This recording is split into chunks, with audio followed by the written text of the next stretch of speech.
الحمد لله نحمده ونستعينه ونستغفره ونعوذ بالله من شرور أنفسنا ومن سيئات أعمالنا من يهده الله فلا مضل له ومن يضلل فلا هادي له أشهد أن لا إله إلا الله وحده لا شريك له وأشهد أن محمدا عبده ورسوله وبعد.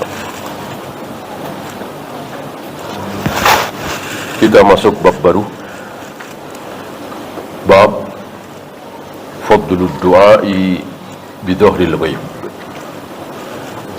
keutamaan berdoa secara gaib, tidak di depan orang yang kita doakan, tidak diketahui oleh yang bersangkutan. Saya sakit misalnya, atau saya terlilit hutang, antum tahu, tanpa sepengetahuan saya, antum mendoakan saya. Wah, ini sangat diijabah oleh Allah, cepat dikabulkan oleh Allah, insya Allah. Lebih baik daripada saya tahu.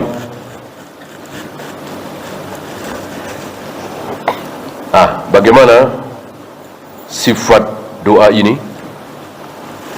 Saya bacakan apa yang ditulis oleh beliau, Salim bin Eid Al-Hilali hafizahullah. Beliau mengatakan, al-muslimu akhul muslim. Seorang muslim dengan muslim yang lainnya itu saudara. Dan boleh kita mengatakan, saya saudaranya si fulan. Boleh, walaupun tidak ada hubungan darah sama sekali.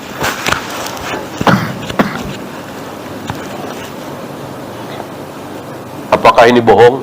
Tidak.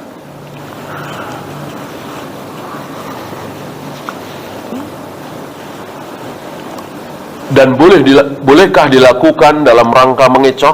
Boleh, kalau darurat. Kalau tidak darurat, tidak boleh. Mana dalil? Nabi Ibrahim alaihi salatu wassalam, beliau mengatakan, wanita ini Sarah saudaraku. Diucapkan oleh beliau dalam rangka mengecoh, karena darurat, sangat darurat. Adapun tidak darurat, tidak boleh dalam rangka mengecoh. Boleh dalam rangka tidak mengecoh. Ya, saya saudara dengan dia, saya nggak punya kepentingan apa-apa, saya tidak sedang menyembunyikan apa-apa, saya iseng atau apa ya, mengatakan bahwa fulan saudara saya. Ya, boleh. Yang kita maksud adalah saudara sama muslim, walaupun tidak ada hubungan darah sama sekali.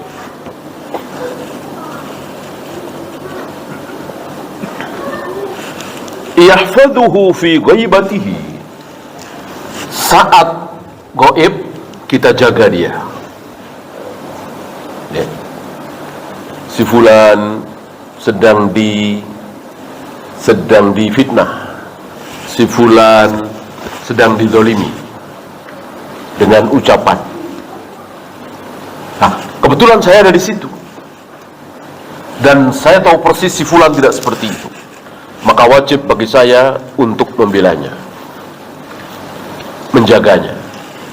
Kalau saya diam saja, dosa, kecuali ada resiko.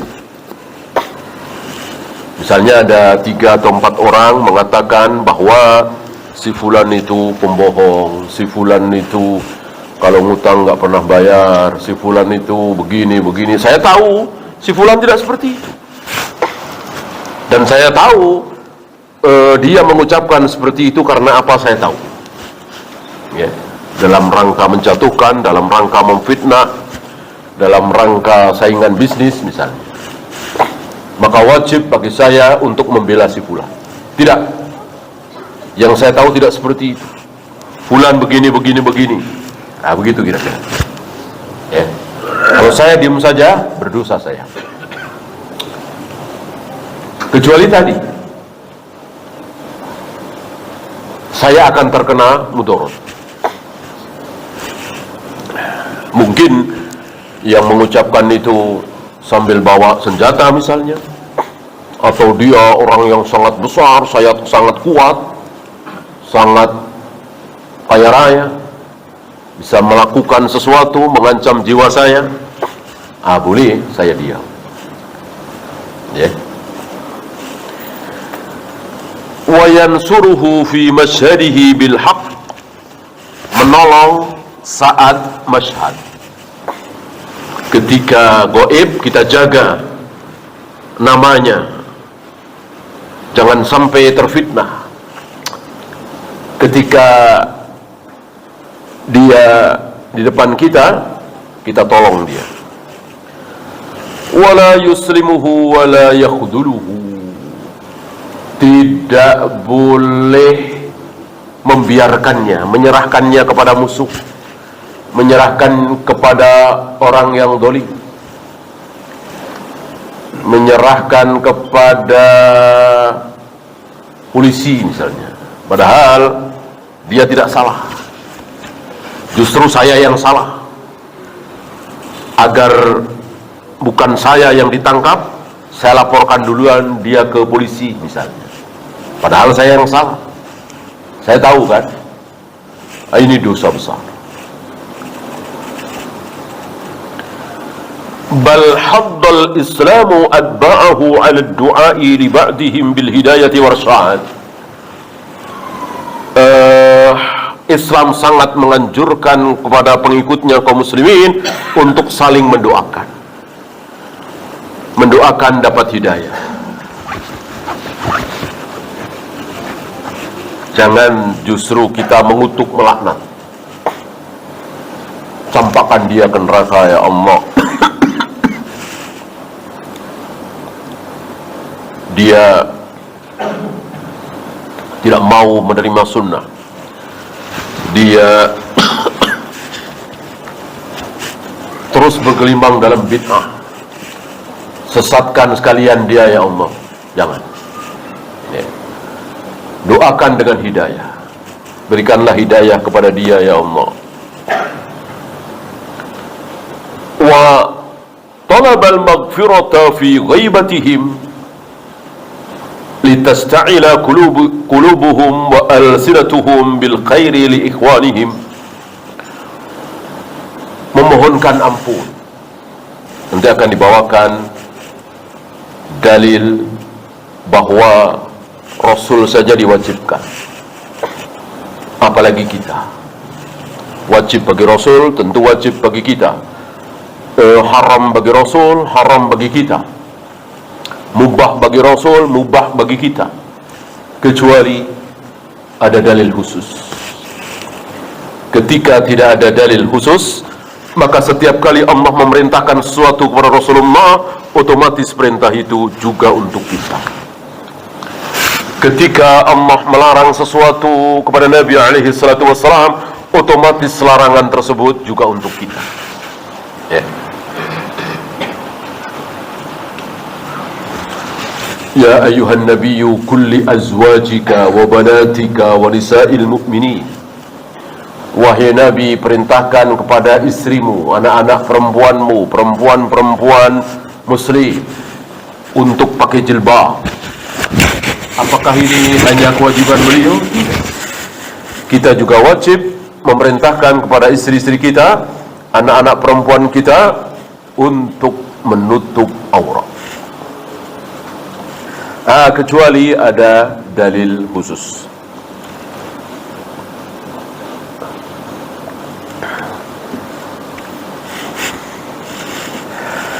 Agar apa? Agar hati dan lisan kita disibukkan dengan kebaikan untuk saudara kita, berisi dengan kebaikan. Jangan sampai hati dan lisan kita dipenuhi dengan hasad, iri, dengki, benci kepada saudara kita. Kenapa? Karena kita tidak mau mendoakan saudara kita. Biasanya begitu. Kan sering ya, sebagai manusia bukan malaikat, sangat tidak sempurna kita ini. Ada saudara kita, ada tetangga kita, ada saingan bisnis kita, sama-sama dagang tiba-tiba mendapatkan nikmat, bisa membeli mobil bagus misalnya. Ada sesuatu di hati kita. Nah, agar sesuatu itu tidak berkembang menjadi hasad, iri, dengki, maka doakan.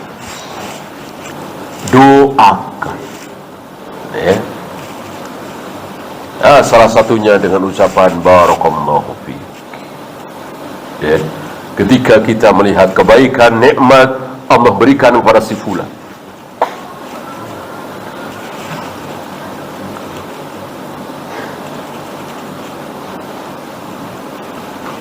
lianna hadhil jawariha idza lam tastaqil bil khairi janahat ila al ghaibati wan namimah. Karena biasanya ketika jawarih kita, hati kita tidak dipenuhi dengan kebaikan terhadap sesama muslim, maka yang muncul ghibah, namimah, biasanya begitu. Kita benci kepada si fulan, iri kepada si fulan, maka ketika ada orang memancing-mancing berbicara tentang si fulan, kita semangat untuk menambah keburukan bagi si fulan. Biasanya begitu. Kenapa? Karena hati kita tidak dipenuhi dengan kebaikan, husnudzon, malah dipenuhi dengan kebencian. Ujung-ujungnya ghibah. Maka kalau antum benci kepada si A, iri kepada si A, tapi ketika orang-orang di depan antum membicarakan keburukan si A, antum diam, luar biasa. Luar biasa. Biasanya kita senang, ikut memberikan bumbu, ikut bersorak-sorai dengan ucapan-ucapan kita tentang keburukan si fulan. Dan itu nikmat. Iblis, setan memberikan kelezatan kepada kita ketika kita benci, iri kepada si fulan, keluar dari mulut kita keburukan-keburukan si fulan. Dan itu betul. Kita nggak ngarang, antum nggak ngarang. Benar. Bahwa si fulan ini pembohong, bahwa si fulan ini taruhlah selingkuh, pezina, si fulan ini subuh sering kesiangan misalnya, antum tahu dan itu benar, antum sampaikan. Dan itu nikmat, dibikin nikmat oleh syaitan. Waliyadzubillah.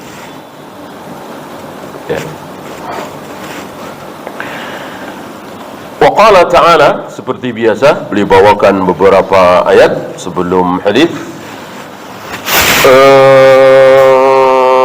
Awal surat Al-Hasyr, walladzina ja'u min ba'dihim, orang-orang yang datang setelah mereka. Mereka siapa? Muhajirin dan Ansar, para sahabat. Yaquluna rabbana ighfir lana, mereka berdoa, ya Rabb, ampuni kami, wa li ikhwanina, dan saudara-saudara kami, alladzina sabaquna bil iman, yang telah lebih dulu beriman. Kami belum lahir ya Allah, mereka sudah beriman. Kami belum lahir ya Allah, mereka sudah salat berjamaah, zakat, haji, jihad bersama Nabi sallallahu alaihi wasallam. Siapa? Tentu para sahabat. Ya. Yang datang setelah sahabat siapa? Tentu tabi'in. Para tabi'in berdoa, memohonkan ampun untuk para sahabat. Dan ini umum, ya.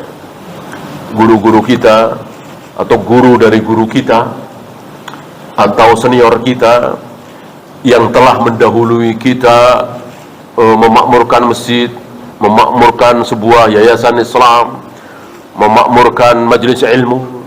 Kita datang berikutnya 10 tahun kemudian, 15 tahun kemudian, maka kita doakan. Ini yang pertama kali.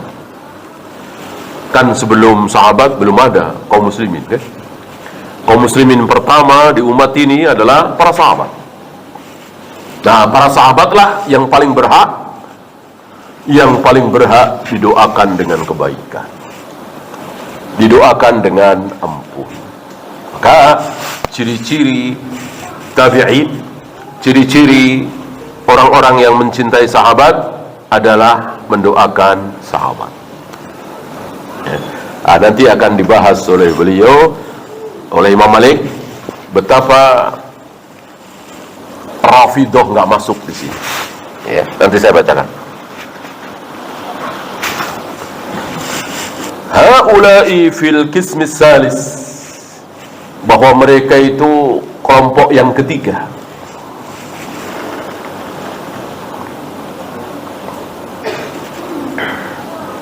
Mimman yastahiqu fuqara'uhum min malil fai'i wa hum al-muhajirun thumma al-ansar, yaitu 3 kelompok yang berhak mendapatkan harta fa'i. Apa harta fa'i? Harta yang didapat dari orang-orang kafir harbi tanpa peperangan. Kalau dengan peperangan disebut ghanimah. Jadi ada ghanimah, ada fa'i. Ghanimah perang dulu baru dapat. Fa'i tidak, tanpa peperangan. Seperti apa yang terjadi pada Yahudi Bani Nadir, Bani Qainuqa, Bani Quraidah.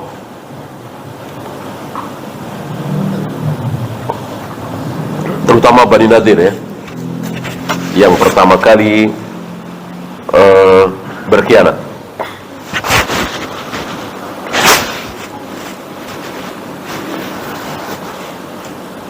Siapa mereka bertiga ini? Muhajirin, Ansar, kemudian tabi'in. Thumma tabi'una lahum bi ihsan. Kata-kata tabi'in artinya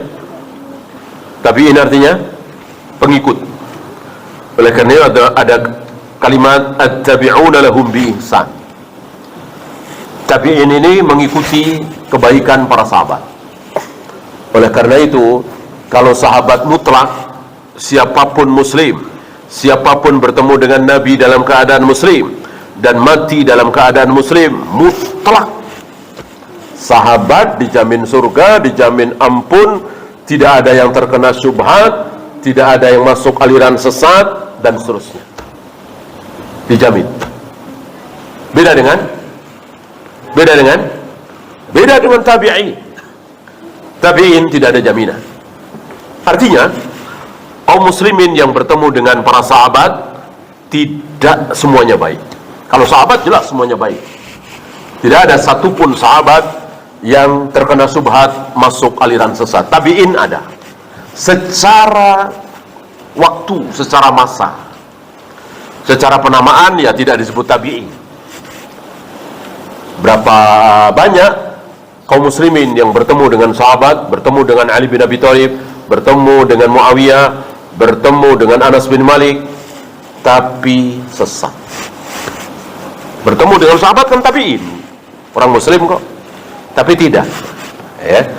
Oleh karena itu, kalau sahabat itu mutlak, betul-betul mutlak, siapapun yang bertemu dengan Nabi dalam keadaan muslim dan mati dalam keadaan muslim, maka dijamin tidak ada yang terkena subhat, tidak ada yang masuk aliran sesat. Adapun tabi'in tidak, sekali lagi. Oleh karena itu ada kalimat walladzina taba'uhum bi ihsan. Tabi'in, tapi yang mengikuti kebaikan sahabat, gitu kira-kira. Karena ada tabi'in, maksudnya bertemu dengan sahabat, tapi malah mencaci maki sahabat, merendahkan sahabat, bahkan mengkafirkan sahabat. Ali kafir, Muawiyah kafir, Amr bin As kafir. Kan ucapan itu keluar dari para khawarij, padahal bertemu dengan para sahabat itu, ya.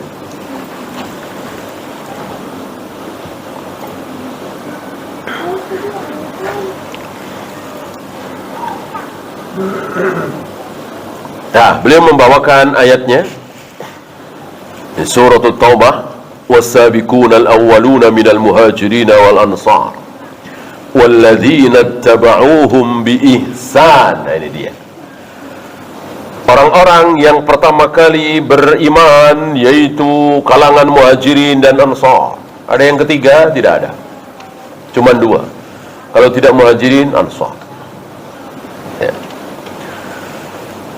Walladzina ittaba'uuhum bi ihsan, dan yang mengikuti mereka dengan kebaikan, mengikuti muhajirin dan ansar, mengikuti para sahabat dengan kebaikan. Berarti kalau tidak mengikuti kebaikan sahabat, tidak. Radhiyallahu anhum radu'anu addalhum jannah, dan seterusnya. Allah ridha kepada mereka, mereka ridha kepada Allah, dan Allah jamin mereka semua masuk surga.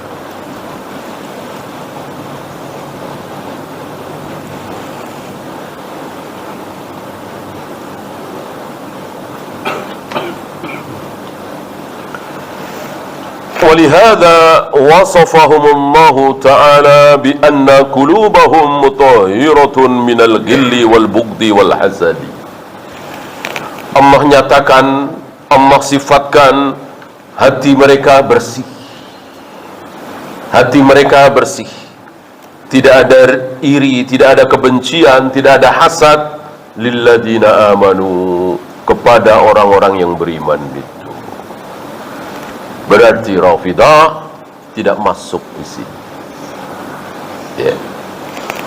Saya bacakan ucapan Imam Malik. Ya, ini ada 1, 2, 3, 4 kesimpulan hukum dari ayat tadi.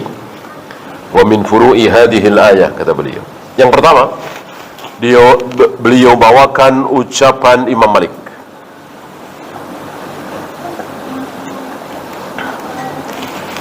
Istanbatal Imam Malik rahimahullah. Imam Malik rahimahullah beristimbat, mengambil hukum, beristihad, menyimpulkan min hadhil ayati, dari ayat tadi, anna ar-rafidiyya alladhi yasubbu as-sahabata laysa lahu min malil fai nasib, bahwa orang-orang Rafidah tidak berhak mendapatkan harta fai. Kenapa? Karena mencaci maki sahabat, membenci sahabat.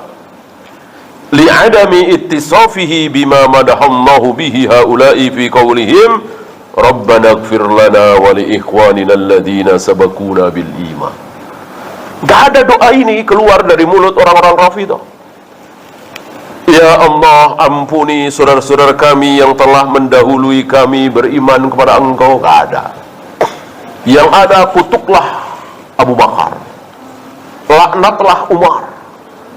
Itu ucapan kotor yang keluar dari mulut Rafidah. Berarti gak masuk ke dalam ayat ini. Maka bodoh sebodoh-bodohnya orang-orang Rafidah.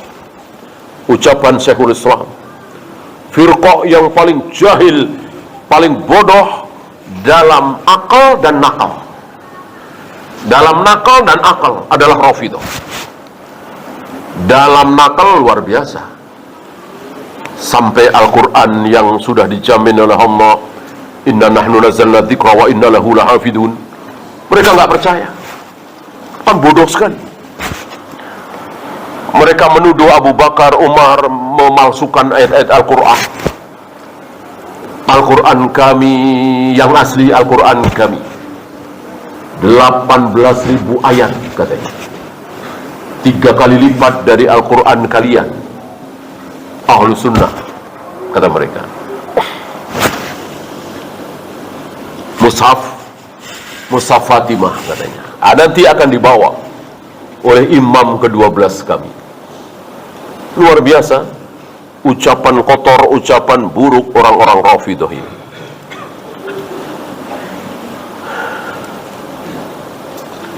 Nah, karena mereka tidak memiliki sifat yang telah ditetapkan oleh Allah di atas, maka Imam Malik mengatakan mereka tidak berhak mendapatkan harta faiz.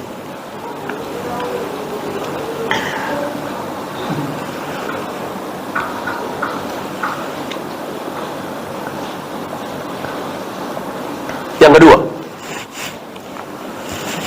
anna mustalah at-tabi'in syar'iyyun. Istilah, mustalah itu istilah, ya. Terkenal mustalah hadis. Kitab-kitab yang membahas tentang hadis, riwayat, sanad disebut oleh para ulama hadis dengan mustalahul hadis. Artinya istilah-istilah hadis, ya. Penamaan yang sangat sederhana sekali, tapi isinya sangat-sangat tidak sederhana. Isinya sangat ruwet, sangat rumit, membutuhkan hafalan yang super hebat. Bayangkan, si A dari si B, si B dari si C, si C dari si D, si D dari si E dari Rasulullah, dan itu tidak boleh berbolak-balik. Matannya ada, nanti ada lagi si A dari si B dari si C dari si D dari Rasulullah, matannya beda lagi. Luar biasa, ribuan itu, ribuan. Ilmu mustalah hadis, ilmu yang sangat pelik, tapi judulnya sangat sederhana, mustalah hadis. Sementara hari ini ada anak-anak pengajian hanya belajar bahasa Arab dasar, hanya belajar ya sedikit awal-awalnya, dasar-dasarnya, disebut istilahnya dengan istilah yang luar biasa. Apa? Takhassus, antum tahu? Takhassasa ya takhassasu takhassusan. Itu apa ya? Kalau di kedokteran itu spesialisasi, ya, spesial. Kalau hanya dokter 5 tahun, dokter umum, ngambil spesial jantung, spesialis paru, spesialis kulit, spesialis ginjal. Itu takhassus, ya. Ini kebalikannya. Isinya nggak seberapa, istilahnya luar biasa, ya, besar sekali. Anna mustalahat tabi'in syar'iyyun. Istilah tabi'in itu syar'i, bukan karangan, bukan bikinan para ulama, tapi syar'i.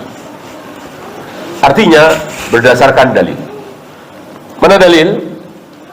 Sammahum bidzalika Rasulullah sallallahu alaihi wasallam. Yang menamakan si fulan tabi'in adalah Rasulullah sallallahu alaihi wasallam langsung. Kalau sahabat jelas, ya, ashabi kan.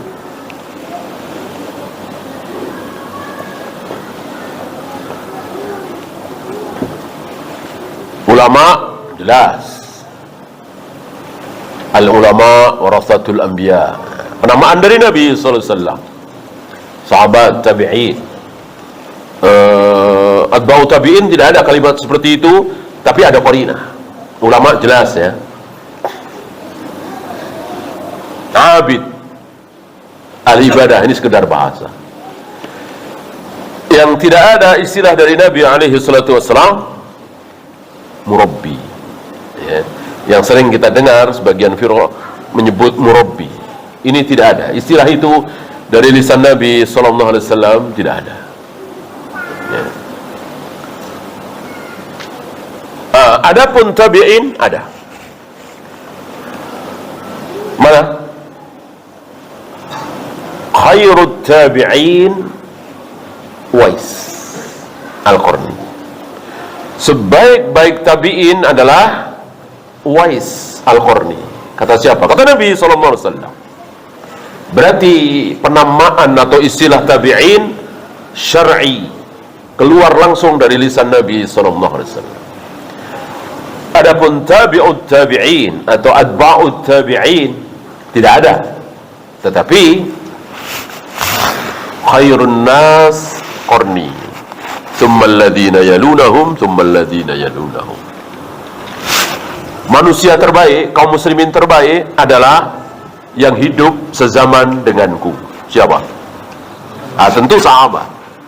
Kemudian yang terbaik nomor 2 setelah sahabat. Siapa? Tabi'in, jelas kan? Kemudian yang terbaik nomor 3 setelah tabi'in. Berarti ada kan? Ada. Yang nggak ada yang keempat. Ya? Nggak ada keempat. Tsummaladina yalunahum, tsummaladina yalunahum, keempat kelima nggak ada. Cuman berakhir di ketiga. Para ulama saya kira tidak ada khilaf menamakan mereka sebagai atba'ut tabi'in atau tabi'ut tabi'in. Berarti secara hakikat jelas itu dari Nabi SAW. Secara penamaan saja. Kalau secara penamaan ya jangankan itu, sholat saja. Nabi pernah menyebut sholat tarawih? Nggak ada. Nabi pernah menyebut sholat syukrul wudu? Tidak ada. Sholatnya ada. Ya, sholatnya ada. Yang hadis Bilal itu.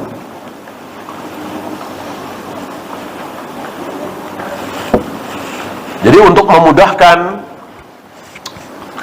kaum muslimin menyebutnya, maka para ulama punya istilah. Ada sholat wudu, ada sholat tahiyatul masjid, ada sholat tarawih, agar mudah menyebutnya. Adapun dari Nabi tidak ada. Ya, sholatnya ada.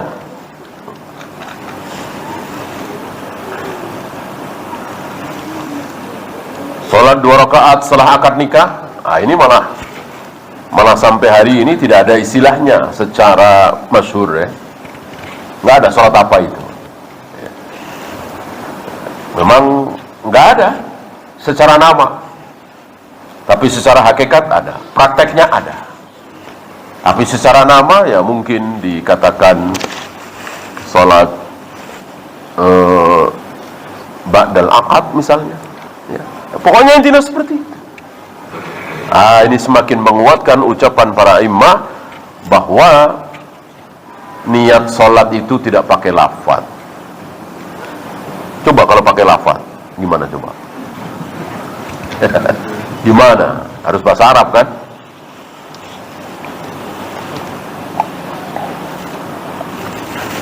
Maka niat sholat secara lafaz semuanya bid'ah. Niat saum secara lafaz, niat apapun secara lafaz. Adapun labbaik Allahumma hajjan, labbaik Allahumma umratan, itu bukan lafaz niat. Ya. Itu ibarat sholat seperti apa? Seperti takbiratul ihram. Itu saja. Ya. Apakah takbiratul ihram itu niat? Bukan. Niatnya kan sebelumnya. Begitu pula labbaik Allahumma umratan. Apakah itu niat umrah? Tidak. Niat umrahnya udah dari kemarin-kemarin. Itu takbiratul ihramnya umrah. Begitu kira-kira.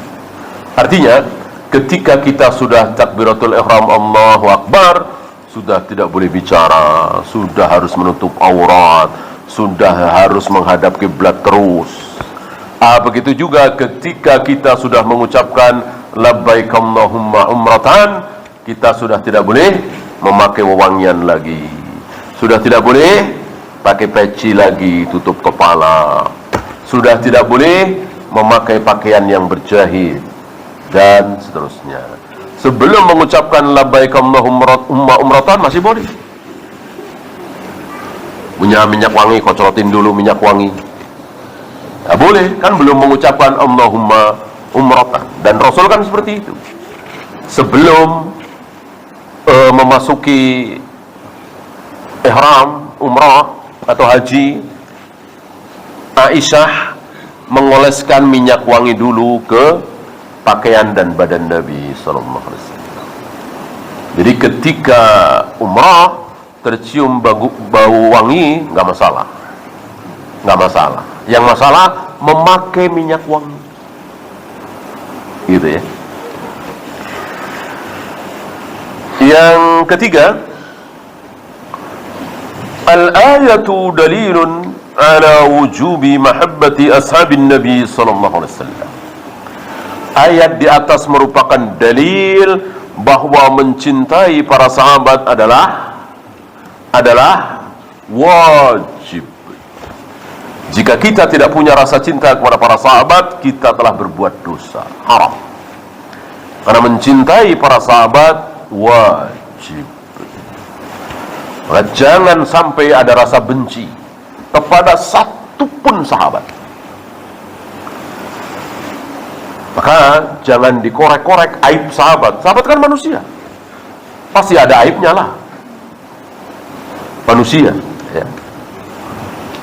Maka hentikan menyebarkan aib Muawiyah. Itu kan yang banyak di pelajaran-pelajaran. Muawiyah itu begini-begini, membandingkan dengan Ali bin Abi Thalib. Kan berperang kan antara pasukan Ali dengan pasukan Muawiyah. Muawiyah dijelek-jelekkan.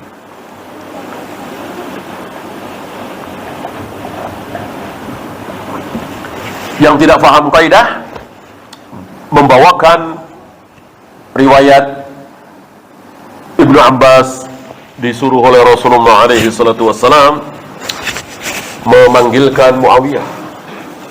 Kan 3 kali berturut-turut kan, masih makan.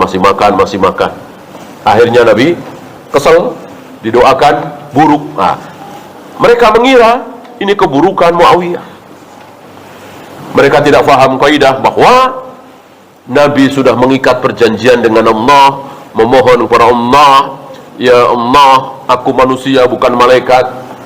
Sekali waktu pasti aku ada rasa marah, keki, kesel. Nah, jika aku marah lalu aku mendoakan buruk kepada seorang muslim, sahabat pasti kan, mencaci maki seorang muslim, sahabat kan, gantilah itu dengan kebaikan. Jadi setiap kali Nabi mendoakan buruk, setiap kali Nabi mencaci maki seorang sahabat karena kesal, dan pernah terjadi beberapa kali, maka pada hakikatnya itu adalah sebuah kebaikan. Karena perjanjian ini, permohonan Nabi kepada Allah sudah Allah kabulkan. Ya, ini luar biasa. Manusia yang paling mulia di muka bumi ini mencaci maki seorang muslim, mendoakan buruk seorang muslim, diganti dengan kebaikan. Ya. Saya kira tidak ada manusia seperti itu. Wa min lawazimi mahabbatihim al-istighfaru lahum was-sukun.